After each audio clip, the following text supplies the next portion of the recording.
السلام علیکم ورحمۃ اللہ وبرکاتہ۔ معزز ناظرین، ہم امید کرتے ہیں آپ ہمارے ساتھ ہوں گے اسی جنگل میں۔ یہ جنگل عام جنگل نہیں ہے۔ اس جنگل کا ہر درخت، لفظ اور ہر لفظ کے پیچھے چھپا ایک راز ہے۔ میں مزید تھوڑا اور آگے بڑھا تو درخت کے نیچے مجھے ایک جانور لیٹا ہوا نظر آیا۔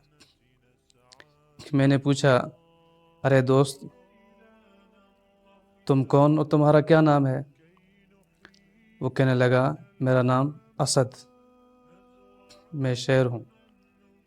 میں نے پوچھا، تم کیوں اکیلے اکیلے رہتے ہو؟ کہنے لگا، میں اکیلا ہوں مگر پورا ہوں، مجھے کسی کی ضرورت نہیں، میرے ساتھ کوئی جڑ نہیں پاتا، میں جہاں بھی جاتا ہوں تنہا بادشاہ ہوں۔ تو میں سمجھ گیا کہ اس کا اشارہ مفرد کی طرف ہے۔ مفرد وہ اکیلا لفظ ہے جو ایک معنی دے، جس کو کسی لفظ کی ضرورت نہ ہو، اکیلا رہتا ہو ہمیشہ۔ مثلاً ولدن ایک بچہ، کتابن ایک کتاب، قلمن ایک پن، خبزن ایک روٹی، ارضن ایک زمین۔ مفرد وہ اکیلا لفظ ہے جو ایک معنی پر دلالت کرے اور جو ٹوٹتا نہ ہو۔ اچانک دائیں جانب جھاڑیوں سے سرگوشیوں کی آوازیں آنے لگیں۔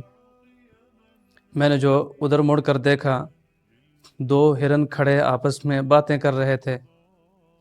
میں نے پوچھا، تم کون اور یہاں کیا کر رہے ہو؟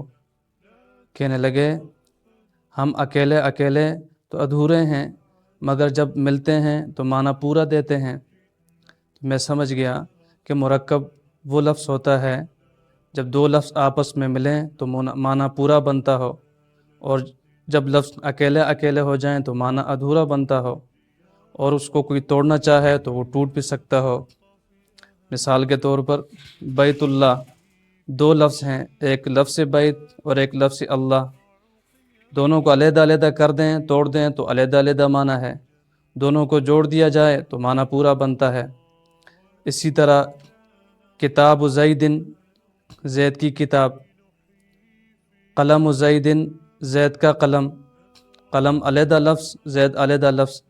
معزز ناظرین، آج کے بولتے ہوئے جنگل سے ہم نے سیکھا کہ مفرد وہ لفظ ہوتا ہے، وہ اکیلا لفظ ہوتا ہے جو ایک معنی پر دلالت کرے اور جسے کوئی جدا نہ کر سکتا ہو، توڑ نہ سکتا ہو۔ مرکب وہ دو یا دو سے زیادہ الفاظ جب ملتے ہوں تو معنی دیتے ہوں اور ٹوٹ بھی جاتے ہوں، جیسے کتاب زیدن، کتاب کو علیحدہ کر دو، زید کو علیحدہ کر دو تو یہ ٹوٹ بھی گئے معنی۔ تو معزز ناظرین، امید کرتے ہیں آپ مفرد و مرکب کو کہانی کے انداز سے سمجھ گئے ہوں گے۔ ہمارے ساتھ رہیے، آئندہ بھی اس طرح کہانی کے انداز میں آپ کو ملتے رہیں گے۔ والسلام۔